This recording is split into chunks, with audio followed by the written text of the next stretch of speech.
Mga besh, andito kami sa pangalawang accommodation, no? Pakita ko sa inyo, magsimula tayo dito sa labas. Ayan yung clothes. Doon ka bababa. Doon. Tapos, ito yung kwarto namin. Sarado natin para kunwari. Ano? Tsaka.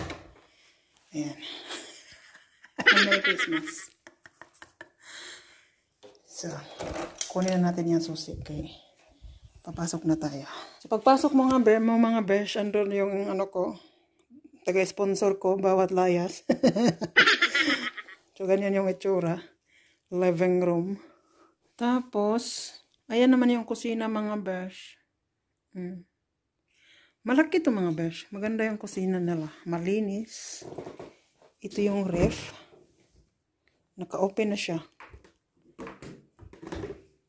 Yan. Taray, dilong he. May pakape sila dito mga besh. Kung gusto mo magkape. Ayan siya. May lamisa naman siya dito. Dalawa yung lamisa nila. Kunwari pag madami kayo. Kasi, ayan. Tapos ito din. Kasi ito mga besh, kwarto din yan. At saka yan. Kumbaga pang ano to ba? Kunwari, by ano kayo, madami kayo. Mga friends nyo, mga ganun. So, pwede sila doon, saka doon. Kaso close yon kasi kami lang naman. Ito lang ang inupin nila, yung amin. So, yeah. Again, ganyan yung itsura ng kitchen. Ganda ng kulay ng cabinet nila. Gusto ko yung kulay ng cabinet nila, mga besh. Maganda yung kulay ng cabinet. Maganda yung kulay ng cabinet, mga besh. Sa lahat ng cabinet na napuntahan ko, like accommodation, ito yung nagustuhan kong kulay. Maganda siya. So, ayan yung mga baso, tasa, yung wine glass, or whatsoever. Ito naman yung, ayan, tasa, another tasa. Mabubuhay ako. Gusto ko yung mga tasa nila kasi malaki. Dito naman yung mga platso. Ayan. Tapos ito, wala. Andito yung mga kaldero. Ay, taray! Panis kayo sa kaldero nila. Ganda ng kaldero nila. Terno-terno. Taray. Andito naman yung mga utensils. Ayan. Cherry. Andito yung pag nag-oven ka. Ayan siya. Tapos dito, ayan, mga salaan. Ay, may dishwasher sila mga besh. Spanish. Ito. Yan, mga iba pang gamit dito sa bahay. Ang ganda ng tasa nila. Ang ganda ng kulay. Maganda tong accommodation na to. Tuwalya. Ito naman yung toilet mga besh. At saka shower. Ayan siya. Pagpasok mo yan. Kikita mo agad. Tapos yung shower. Tapos, ayan naman yung inidoro. May towel din sila. Ayan yung mga dala namin, oh. Ayan pa isang lamesa pag may mga bata. Diyan kayo kakain. Ito. Ayan yung kwarto. Taray. Maganda siya. May cabinet dyan, dalawa. Isang malaki at isang maliit. Ayan, side table. So dito kami, 2 araw lang kami dito. 2 gabi. Tapos uwi na kami. Kasi doon sa una naming accommodation is ano lang kami doon. 3 nights. Tapos dito 2 gabi. Kasi doon mga best, dapat doon talaga kami. Kaso, ano siya, may nakabook na kasi ngayon. Hanggang hindi ko alam. So, ayun, malis na kami doon. Tapos dito kami lumipat. Sana pala dito na lang kami. Maganda naman siya. Maganda siya mga besh. Maraming amenities mga besh. Pwede mong gamitin lahat kung anong meron dyan. Yung kape. Yung yan. Lahat dyan pwede mong gamitin. Ayan pala mga besh, kung gusto niyo mag-accommodation, Ayan. Mura lang yan mga besh. 17.50. Mabait pa yung may-ari.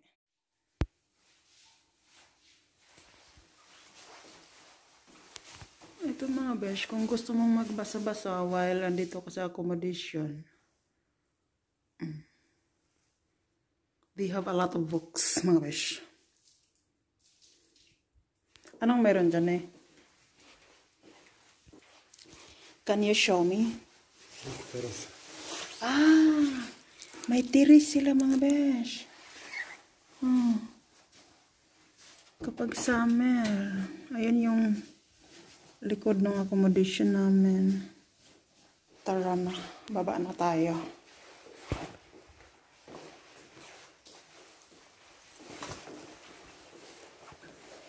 Pumalay po, Zor.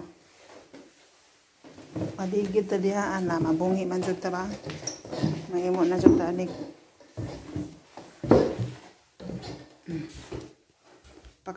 Christmas decor ni ante.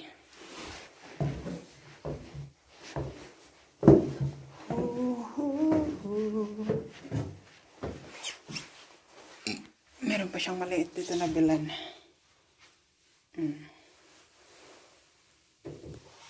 Christmas tree. Maliit. Maganda to dito mga besh kasi yung sapatos mo ilalagay mo dito sa warm para matuyo pag kunwari basa. So yeah, nagustuhan ko tong lagayan nila dito. Labas na tayo mga besh. Gahi man.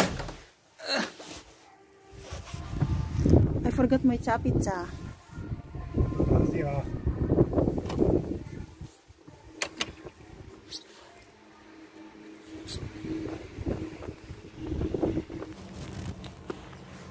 Mag-walking ta dito sa Starva mga besh. Nung pumunta kami dito, hindi ko alam kung mga 3 years ago or 4 years ago. Basta nakapunta ako dito ng December din, before Christmas. Marami siyang snow mga besh, pero ngayon walang snow. Oh. Tingnan nyo. Natunaw lang yung snow. Kasi kahapon dito sa Starva is +9 siya. Tapos umulan ng tubig. Tapos ngayon umuulan ng konting snow. Natutunaw lang din agad. So mag-walking kami dito sa Starva at pupunta kami sa Co-op Jednotka.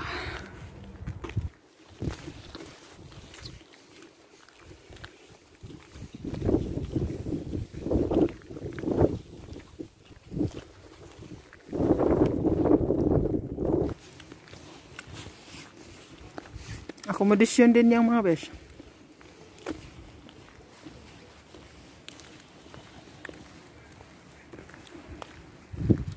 Ganda ng gate ni ante oh.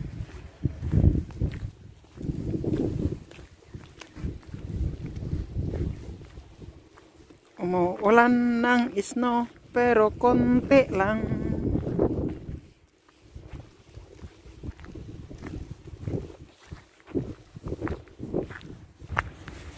Sabi housemate ko may snow. Pero gamay kayong snow.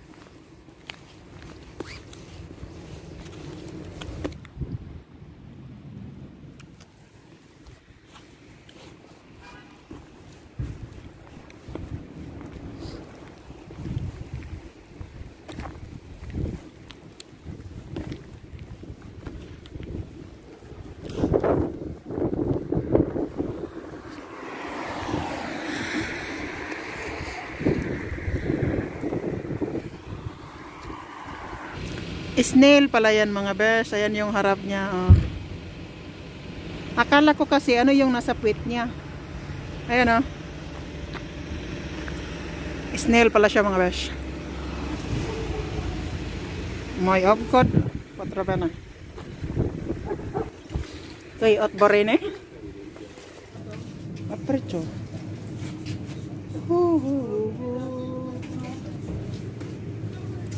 Tam. Sito here.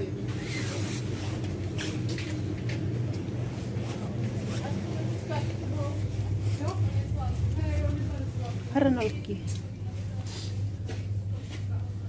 Фростчик. Sikon coffee yun ko sa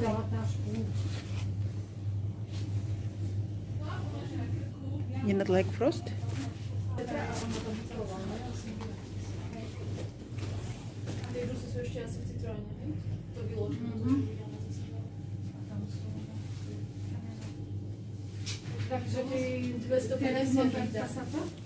Nih, paprika. Mabas kami mga bash kasi walang nagustuhan yung housemate ko. Gusto daw niya sa Co-op Yednot ka.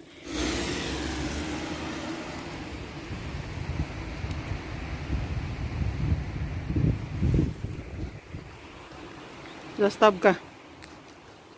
Bus stop. Ang shop dito sa Starva mga besh, andyan yung isa sa unahan. Tapos meron din yung una nating pinuntahan. Tapos ito, meron din sa taas. Siguro 3 or 4 yung shop nila. Dito. Co-op Yednot ka or yung isa Potrabene. May restaurant dyan. Ito yung Co-op Yednot ka Potrabene. Dito kami laging bumibili kapag andito kami sa Starva. Mas malaki kasi ito kaysa sa iba.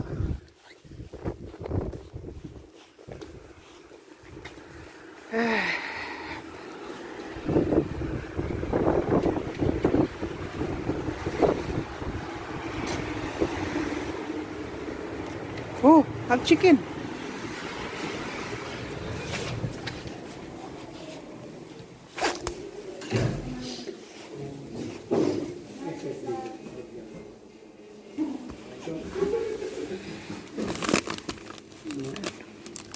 Masarap to sa kape. For my kava, Ranaiki. Ja, bread. Ito yung bread. De herte sugar.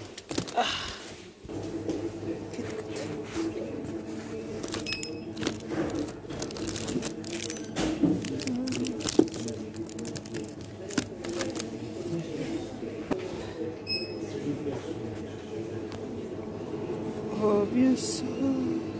Nih. Okay.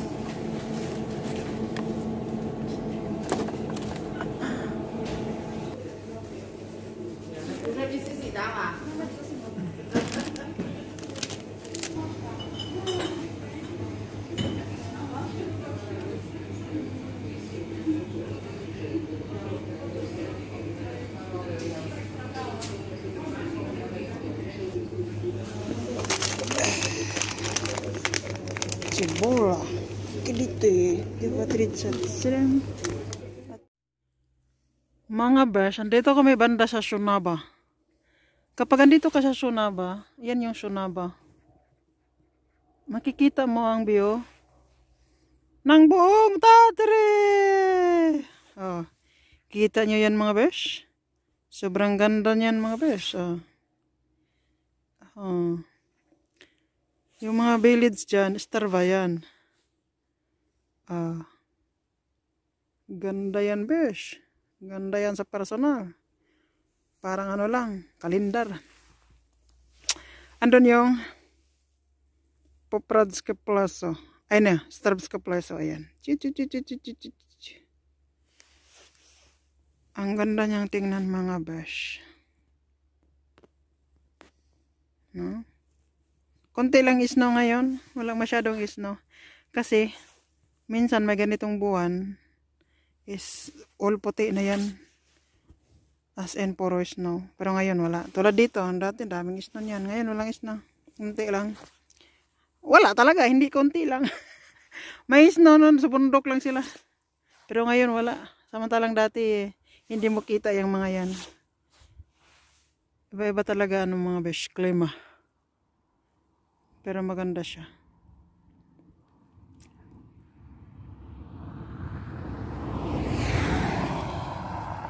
Prednje Solisko. Alam niyo mga besh, andyan kami oh. Yung kulay puti na yan, dyan kami, dyan. Prednje Solisko, paakyat dyan. Lintik na yan. Kita niyo yung puti na yan, yung parang V, chuk, ganyan. Dyan kami. Walking, paakyat. Ito lang housemate ko. Pero masaya naman mga besh, kat nakakapagod. Tok na mga besh, mainos ngayon. Maaraw pero malamig. Pero wala pa ding snow. Dismaya pa din. Masaya naman ako mga bes kasi nandito kami sa bundok tapos may snow. Kumpara talaga sa Bratislava, wala ka talaga makikitang kahit snow konti. At least dito sa bundok, meron. At pauwi na kami. Bratislava ngayon. Dumaan muna kami dito sa Sonaba dahil gusto makita namin yan, Orne housemate yung view na yan. So yeah, hindi ko alam kung saan pa kami dadaan bago makauwi ng bahay.